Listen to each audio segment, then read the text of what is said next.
teman-teman, kembali lagi ke YouTube channel aku, Lisa Damayanti. Dan kali ini aku bikin video tentang tips cari judul penelitian skripsi jurusan pendidikan matematika. Nah, gimana sih tipsnya agar kita bisa dengan mudah mencari judul penelitian untuk skripsi kita, khususnya untuk jurusan pendidikan matematika? Dan sebelumnya aku ingin memperkenalkan diri aku dulu. Nama aku Lisa Damayanti Ningrum. Saya lulusan dari Pendidikan Matematika Universitas Pendidikan Indonesia dan sekarang lagi melanjutkan kuliah magister di jurusan Matematika Murni di Institut Teknologi Bandung. Nah, untuk tipsnya langsung saja ya. Yang pertama, tipsnya adalah teman-teman bisa pergi ke perpustakaan universitas teman-teman, yang biasanya di perpustakaan disediakan kumpulan skripsi-skripsi atau ruangan yang dimana isinya itu adalah tentang skripsi-skripsi tahun-tahun sebelumnya. Yang terutama ketika teman-teman masuk ke perpustakaan dan masuk ke bagian skripsinya, teman-teman bisa buka skripsinya di bagian yang saran. Nah, biasanya di bagian saran saran yang peneliti tulis di situ. Jadi kalau misalkan peneliti meneliti tentang apa di sarannya, biasanya peneliti menulis sarannya ini bahwa penelitian yang peneliti ini dia bisa untuk meneliti bagian yang lainnya yang ada, pokoknya ada di bagian yang sarannya. Nah, teman-teman bisa mencari atau mendapatkan ide judul penelitiannya atau judul skripsinya ini dengan kita membaca bagian saran yang ada di bab penutup yang ada di skripsi tahun-tahun sebelumnya. Nah, kemudian tips yang kedua adalah dengan searching di Google, yang dimana teman-teman bisa untuk mencari-cari di Google PDF skripsi atau soft file skripsi yang dimana kita bisa baca untuk dijadikan bahan referensi judulnya. Kemudian sama ya, ketika kita udah mendapatkan soft file skripsinya, kita baca bagian yang penutupnya, kita baca yang sarannya, kira-kira kita bisa mengambil ide atau mengambil judulnya yang tentang apa nih yang belum ada atau yang diberikan sarannya oleh peneliti tersebut. Nah, kemudian kan biasanya susah ya untuk mendapatkan skripsi yang full PDF-nya yang dari bab 1 hingga bab yang penutup. Nah, teman-teman bisa mencarinya ada di, yang aku tahu ini ada repositori ITB. Cuman untuk yang ITB ini dia nggak jurusan pendidikan matematika, adanya mungkin yang pengajaran matematika. Tapi kalaupun teman-teman ingin mencari referensi untuk teman-teman dari teman-teman yang jurusan matematika murni misalnya, bisa mencari di skripsi tahun sebelumnya atau tugas akhir tahun sebelumnya di repositori ITB.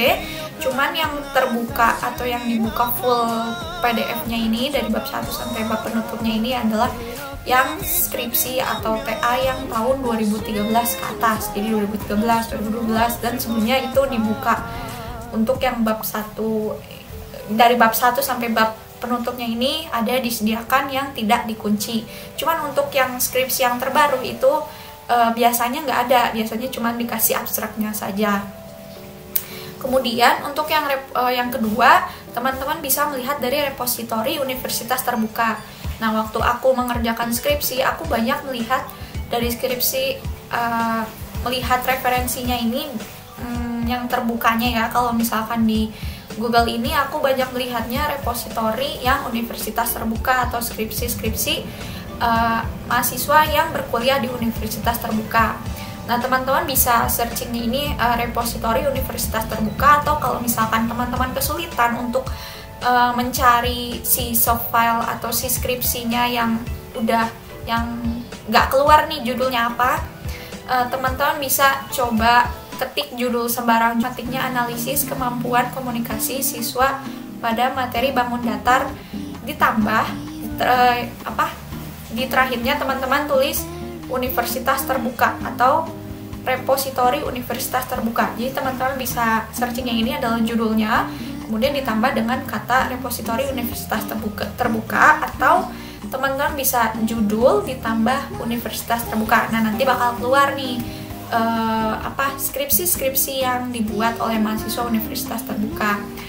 Kemudian ketika udah teman-teman temukan, nanti akan muncul judul-judul lainnya gitu yang bisa teman-teman baca atau teman-teman dapatkan full PDF-nya. Nah, kemudian yang ketiga, teman-teman bisa ke repositori universitas yang teman-teman butuhkan, yang kayak kalau misalkan aku ini repositori yang UPI, tapi untuk yang UPI dan univ-univ yang teman butuhkan lainnya ini ada yang bab 2, bab 3, bab 4 itu biasanya dikunci. Nah, bagaimana untuk bisa melihatnya? Nah, teman-teman perlu untuk mendapatkan atau mempunyai seorang teman yang berasal dari universitas tersebut. Maka teman yang berasal dari universitas tersebut akan dapat membuka si skripsinya. Cuman biasanya terbatas nih. Jadi kalau misalkan teman-teman punya teman nih, nah dia mau untuk membuka skripsinya, nah batas dia dalam sehari ini bisa hanya membuka 2 skripsi saja, 2 link skripsi saja. Nah, kemudian tips yang ketiga adalah rekomendasi dari dosen. Nah, ini biasanya ketika kita bimbingan nih, kita udah bimbingan, kita udah mencari-cari referensi skripsi, jurnal. Ini biasanya dosen ada yang mengarahkan kita atau merekomendasikan kita untuk bikin deh penelitian ini, coba bikin yang penelitian yang belum pernah ada, yang baru gitu. Kemudian kalau misalkan teman-teman dapat rekomendasi dari dosen, nah teman-teman perlu untuk mencari referensi yang mirip dengan yang dosen rekomendasikan. Itu bisa dari dalam negeri atau bisa juga luar negeri jurnalnya. Kemudian skripsinya juga teman-teman bisa cari yang dalam negeri. Pokoknya diketik aja tentang perkiraan judulnya apa sih dari rekomendasi yang dosen berikan gitu kan. Kemudian yang keempat itu referensi jurnal. Nah, ini jurnal mudah sekali ya untuk kita cari gitu, untuk kita dapatkan. Pokoknya untuk dari referensi jurnal ini teman-teman bisa dengan mudah mendapatkan ide. Kalau misalkan teman-teman ketemu dengan jurnal A yang dia misalkan judulnya ini adalah analisis kemampuan berpikir kritis siswa pada materi bangun datar. Nah, misal teman-teman mengambil penelitiannya adalah analisis kemampuan berpikir kritis pada materinya statistika misalkan. Nah, kayak gitu. Untuk yang jurnal, kemudian bisa nggak cuman beda idenya nggak cuman di materi juga, bisa juga di subjek penelitiannya kayak gitu. Kemudian khusus untuk pendidikan matematika, sejauh yang aku searching gitu ya di Google, terus hasil aku membaca di perpustakaan UPI, hasil dari membaca skripsi yang ada di sana. Aku tuh waktu itu pengalamannya adalah sambil aku membaca skripsi yang ada di sana, sambil aku menulis judul-judul skripsi yang udah aku baca, sehingga dari situ aku melihat ada beberapa kesamaan yang dimana untuk jurusan pendidikan matematika ini banyaknya untuk yang kualitatif. Ini judulnya seperti ini, kayak analisis kemampuan pemecahan masalah siswa pada materi bangun ruang sisi lengkung. Kemudian ada juga yang analisis kemampuan komunikasi matematis siswa pada materi bangun datar. Nah, selain untuk yang kualitatif itu ada juga yang sama-sama kualitatif, cuman ini tentang pengembangan bahan ajar pada materi statistika berbasis STEM. Nah, ini untuk yang kualitatif, yang banyaknya aku lihat dari skripsi-skripsi yang ada di perpustakaan univ aku. Kemudian untuk yang kuantitatifnya, judulnya ini ada pengaruh model pembelajaran project based learning terhadap hasil belajar siswa.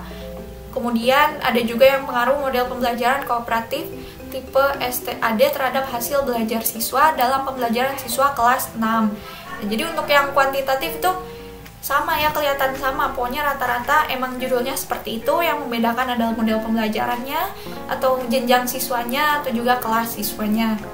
Setelah teman-teman mendapatkan ide judul, yang setelah teman-teman melakukan apa yang aku sebutkan tentang poin-poin sebelumnya, teman-teman bisa cari ketika udah dapat nih ya.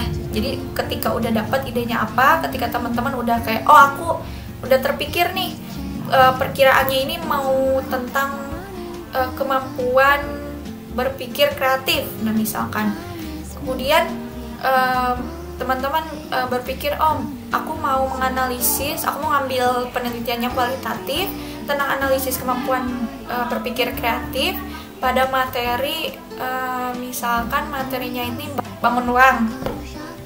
Nah, teman-teman setelah udah punya ide kayak gitu, jadi kan aku punya judul kayak analisis kemampuan berpikir kreatif siswa, misalkan kita milihnya siswa SMA pada materi bangun ruang. Nah, kemudian teman-teman perlu untuk coba cari di internet apakah ada penelitian yang sama gitu dengan ide kita. Coba kita ketik judulnya, kemudian cari, kemudian di search di internet apakah ada yang mirip. Kemudian kalau misalkan ada yang mirip, kita bisa jadikan referensi penelitian sebelumnya itu untuk dimasukkan ke latar belakang penelitian kita. Nah, kemudian kita bisa membaca juga ketika ada yang sama nih, kita bisa membaca si penelitian tersebut. Kemudian kita bisa berpikir, kita bisa mengembangkan untuk judul kita, untuk penelitian kita apa nih. Misalkan untuk yang kita pakai contoh yang sama, untuk analisis kemampuan berpikir kreatif pada materi bangun datar pada siswa kelas 7. Nah, misalkan itu adalah hasil penelitian tahun sebelumnya yang kita temukan. Nah, sekarang kita coba untuk penelitian kita, subjek penelitiannya adalah kelas 7 dan kelas 8, atau juga kita bisa coba untuk kelas 8. Jadi untuk judul kita analisis kemampuan berpikir kreatif siswa kelas 8 pada materi bangun ruang. Nah, atau kalau misalkan judul yang penelitian tahun sebelumnya pada siswa pada jenjang SMP, kita bisa coba untuk buat judul kita pada jenjang SMA. Bisa juga dikembangkan lagi judul kita. Yang ini dari pengalaman aku ya. Jadi aku menemukan judul yang udah ada hasil penelitian sebelumnya ini tentang analisis kemampuan pemecahan masalah siswa SMP. Nah, kemudian aku membuat untuk judul aku ini adalah analisis kemampuan pemecahan masalah matematis siswa SMP pada materi segi 4 dan segi 3 melalui kerangka Polya. Nah, jadi untuk menganalisis kemampuan pemecahan masalah matematisnya ini, aku menggunakan yang namanya kerangka Polya, yang dimana aku tulis di judul penelitian aku. Nah, jadi yang membedakan dengan hasil penelitian sebelumnya adalah bahwa penelitian aku ini menggunakan kerangka Polya gitu. Dan kemampuan pemecahan masalahnya ini yang kemampuan pemecahan masalah matematis siswa SMP. Nah, mungkin cukup sekian tips dari aku. Terima kasih banyak kepada teman-teman yang telah menonton video aku. Kemudian mohon maaf sekali, banyak sekali kekurangan dalam pembuatan video ini. Terima kasih banyak dan sampai jumpa di video berikutnya.